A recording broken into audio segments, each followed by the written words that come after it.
Paddington's Magical Christmas, story by Michael Bond, illustrated by John Lobban.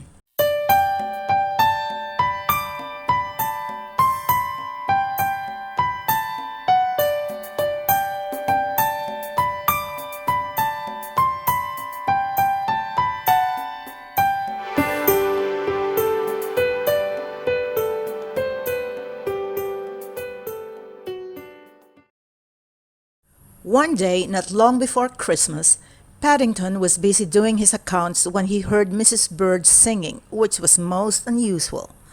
Then, as he listened to the words, he nearly fell off his chair with surprise. It seemed her true love had sent her a present of a partridge in a pear tree. As it happened, Paddington was having trouble deciding what to buy the Brown family for Christmas, and he wished he had thought of it himself. He hurried out into the garden, but to his disappointment, he couldn't see a pear tree anywhere, let alone one with a partridge in it. He gazed hopefully at Mr. Brown's apple tree, but apart from a few sparrows and a robin redbreast, the branches were bare.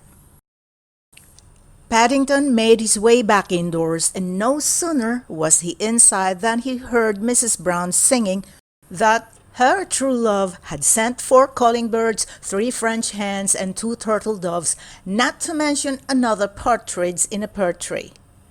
Paddington could hardly believe his ears, and he hurried back outside as fast as he could go. But once again he was too late. Even the sparrows and the robin redbreast had flown away, and all that was left was one fat old pigeon sitting on the lawn. All the same, Paddington decided to keep his eyes and ears open. Clearly there was something going on. Sure enough, no sooner had he settled down than it was Judy's turn to break into song. This time she announced that as well as Mrs. Brown getting 4 calling birds, 3 French hens, 2 turtle doves, and a partridge in a pear tree, she had been given 5 gold rings. Paddington decided that the Browns must have a very rich friend indeed, if he could afford so many presents. It made his own list look very small. He couldn't afford much more than a set of plastic rings, let alone 5 gold ones.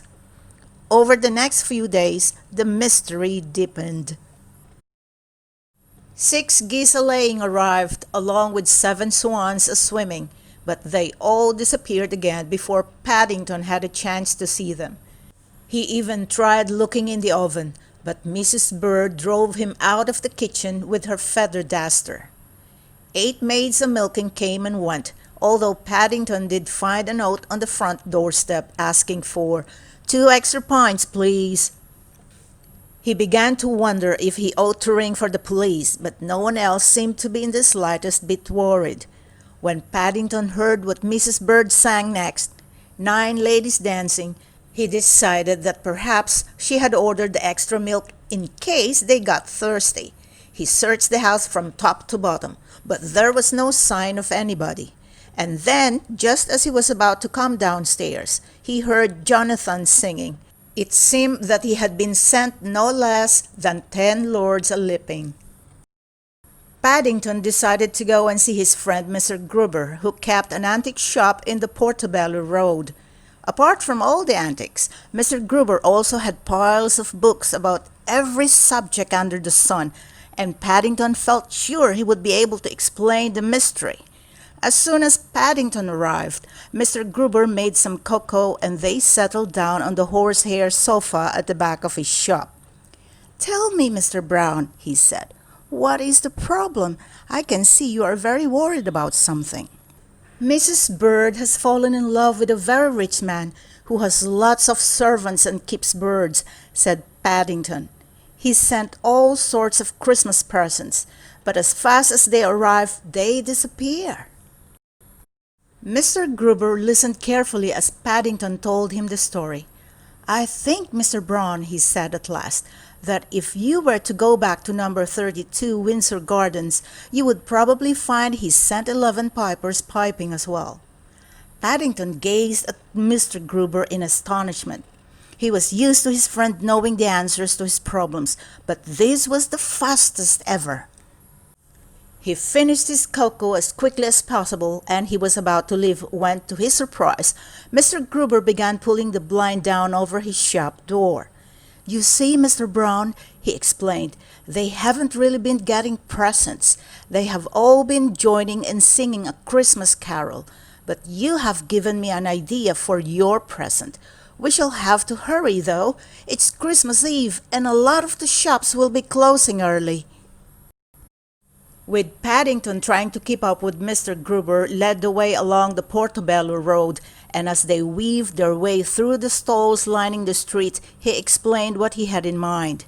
Paddington grew more and more excited as he listened. "I don't think I shall sleep very much tonight, Mr. Gruber," he said. "Just leave it to me," said Mr. Gruber. "I think between us, and with the help of some of our friends in the market, we shall be able to give everyone a Christmas to remember." Mr. Gruber was as good as his word, and on Christmas morning, soon after breakfast, a very strange procession began making its way from the market towards number 32 Windsor Gardens. "On the 12th day of Christmas my true love sent to me 12 drummers drumming, 11 pipers piping, 10 lords a-lipping, 9 ladies dancing, 8 maids a-milking, 7 swans a-swimming, 6 geese a-laying, 5 gold rings, 4 calling birds, 3 French hens, 2 turtle doves, and a partridge in a pear tree."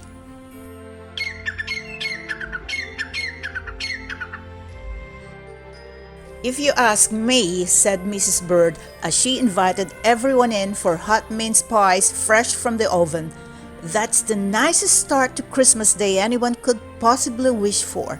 But then," she added amid general agreement, "with a bear like Paddington about the house, life is always full of lovely surprises."